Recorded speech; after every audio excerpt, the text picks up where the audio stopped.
Welcome to today's press briefing. We have two doctors with us today. Dr. Zhang Shukwan, Head of Communicable Disease Branch, Center for Health Protection, and Dr. Sarah Ho, Chief Manager of Hospital Authority. They will give you an update on HA situation and COVID cases. We give the floor to Dr. Ho. Good afternoon. We have 2,760 patients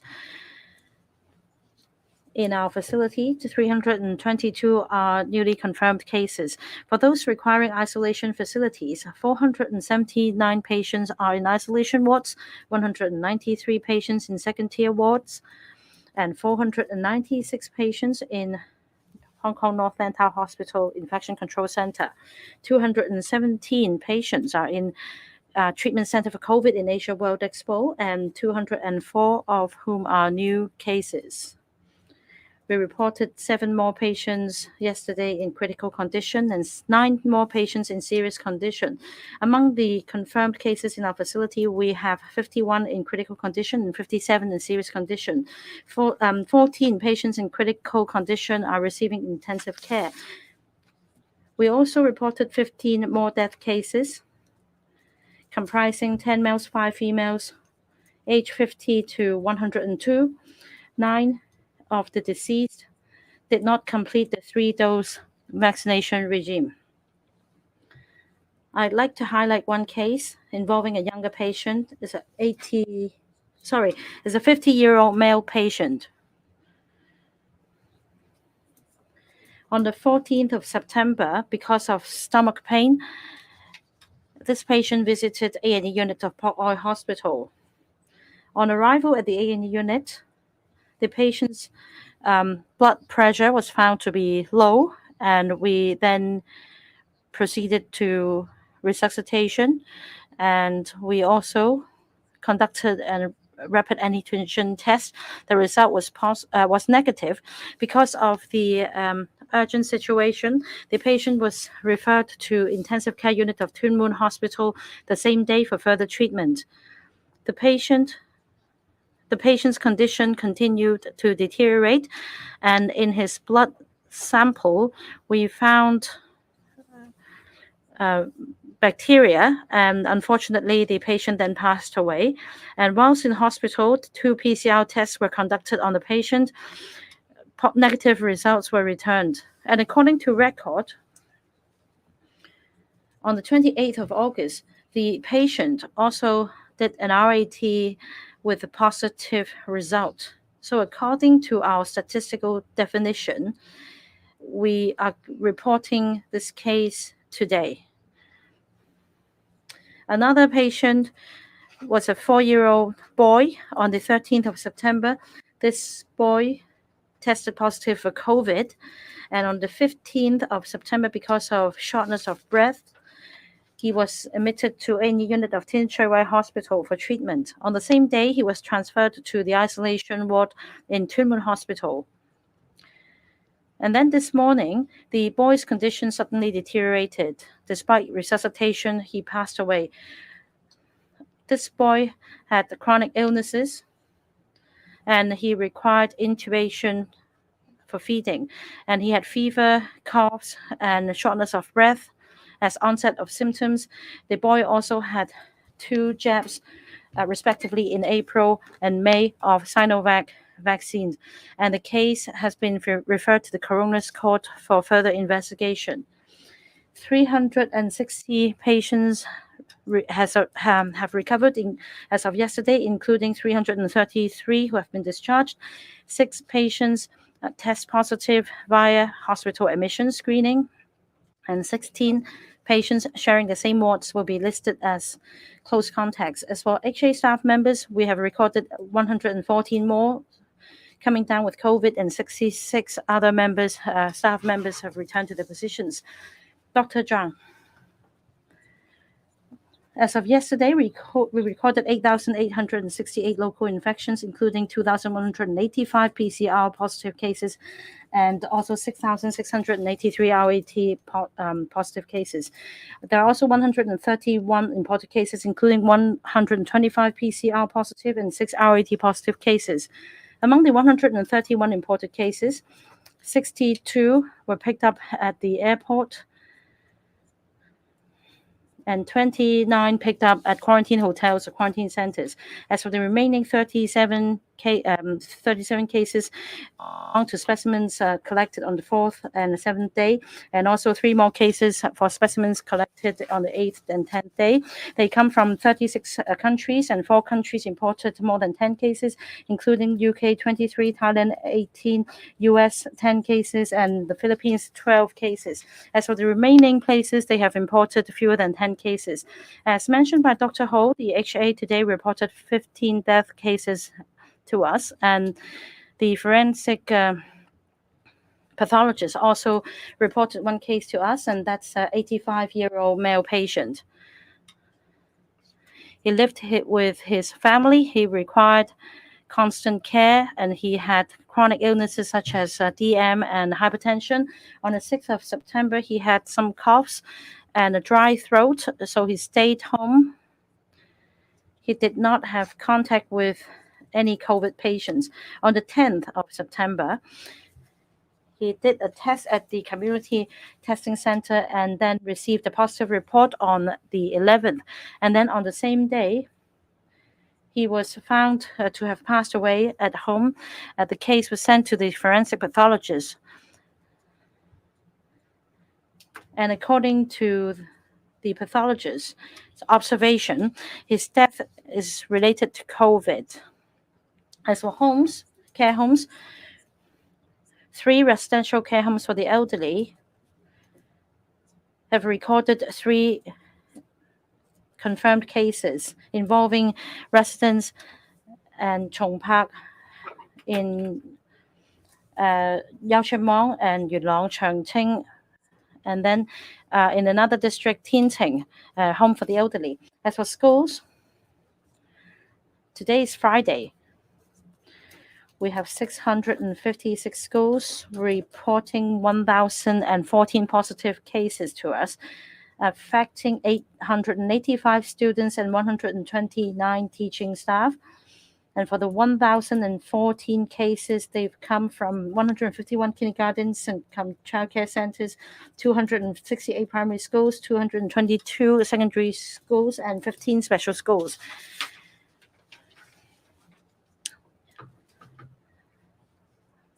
450 schools reported more than 2 cases to us in the past 7 days, and we have advised 13 classes from 12 schools to be suspended for 1 week. That means 1 school will have 2 classes suspended for a week. Previously, we mentioned some schools subject to class suspension, and for 2 of these schools, another class will have to be suspended. One is HKFEW Wong Chau Bill Secondary School.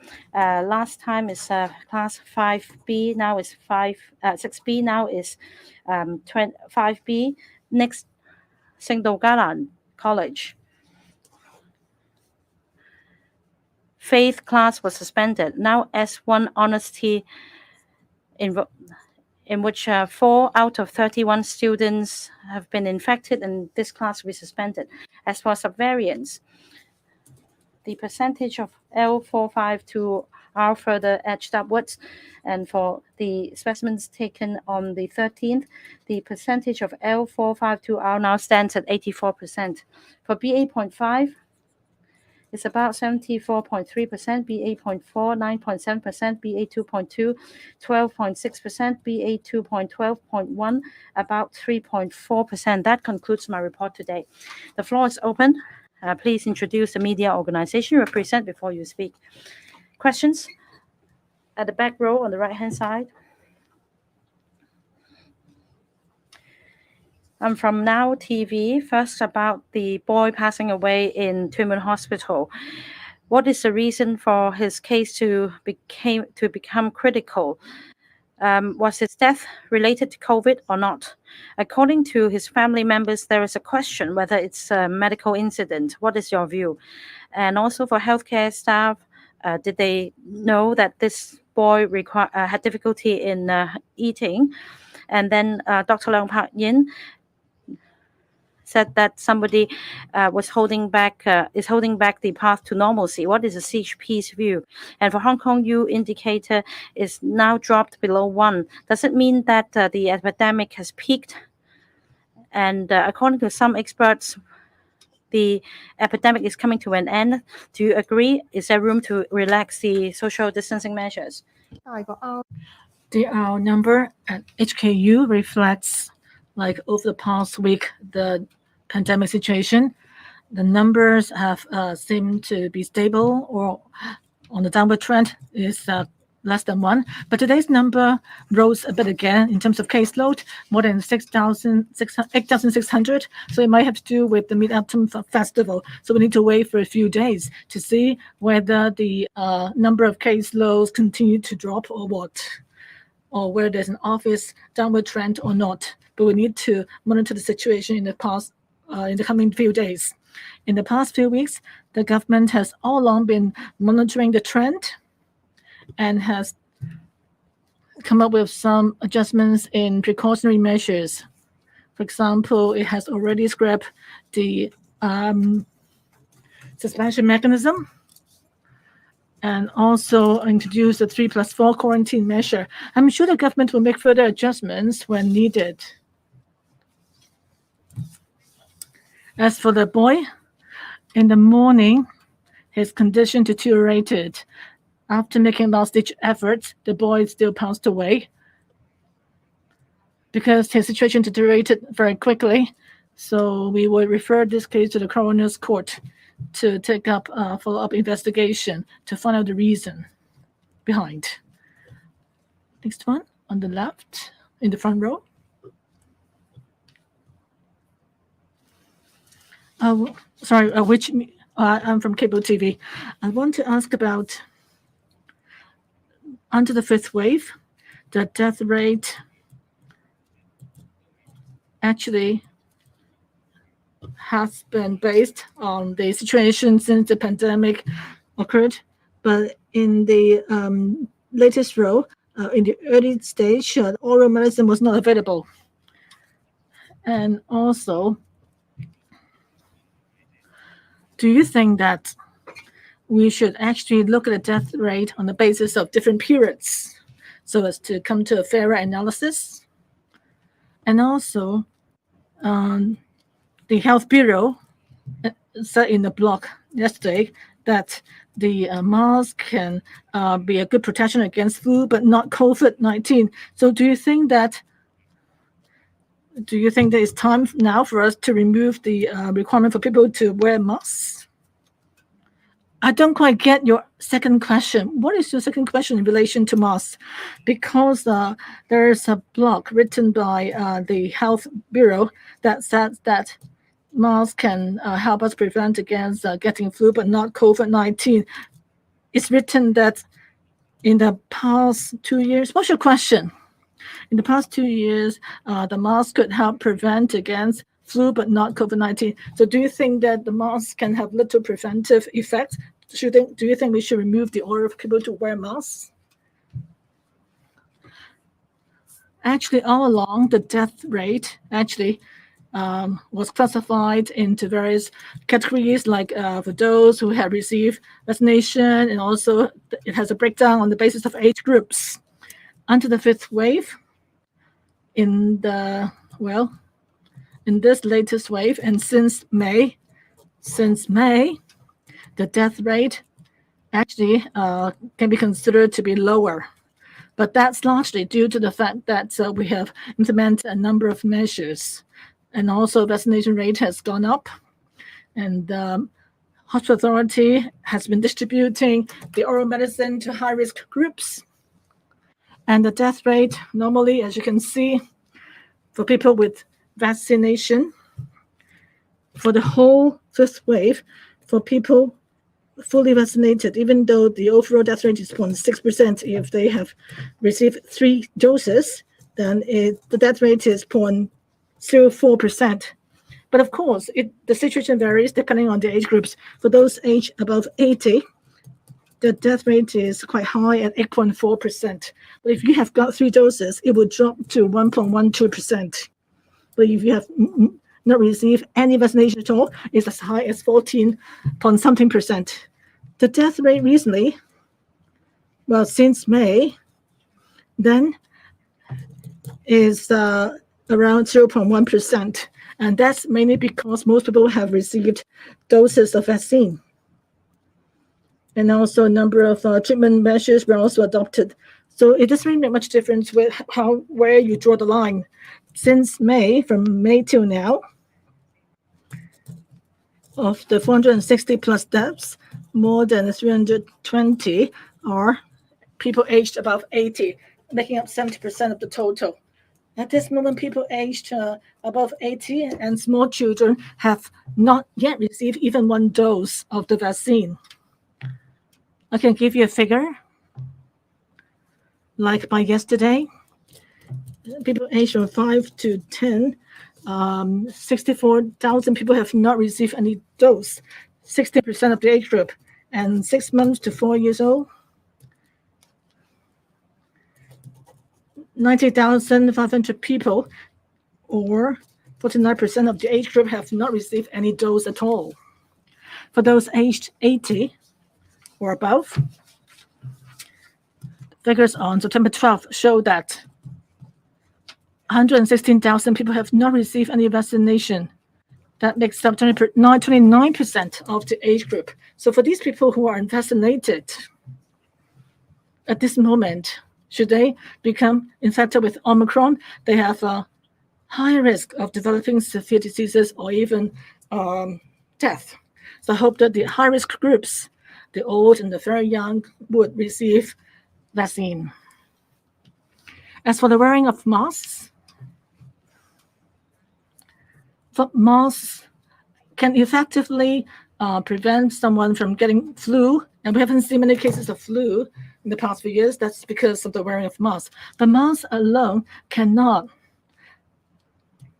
prevent COVID. But still, masks are effective. Whether you wear them or not, it makes a difference. But just wearing masks alone cannot prevent against COVID. Lady at the back, I'm from Mingpao. Tuen Mun Hospital case, the 4-year-old boy, you said that he has some chronic diseases. What sort of diseases did he have? And he was at the Tuen Mun Hospital. How was the situation like when he was admitted? And there are reports that there's no CCTV, which is working in his ward. Is that report correct? Why did that happen? And also for today's death cases, how many of them were directly related to COVID and how many were not? Under the fifth wave, your analysis of the death case, what is the proportion of cases die with and die of COVID?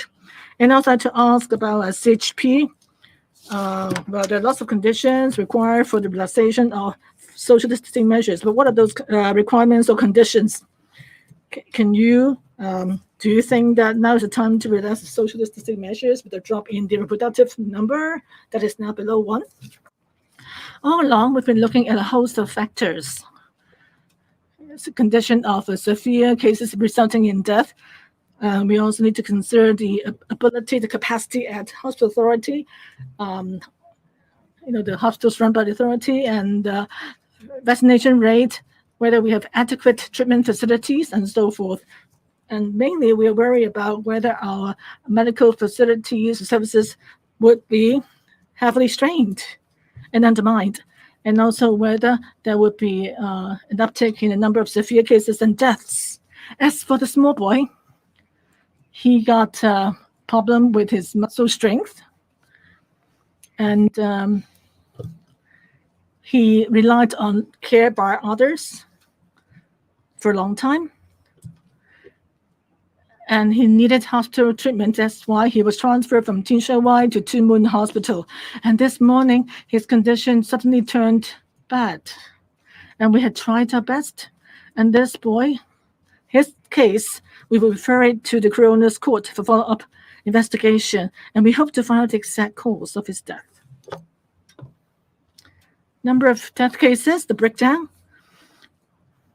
We need to look at all the cases one by one. And the fifth wave, we're still carrying out our investigation, and they're being looked at by our experts panel. If there are no other questions, this is the end of today's briefing.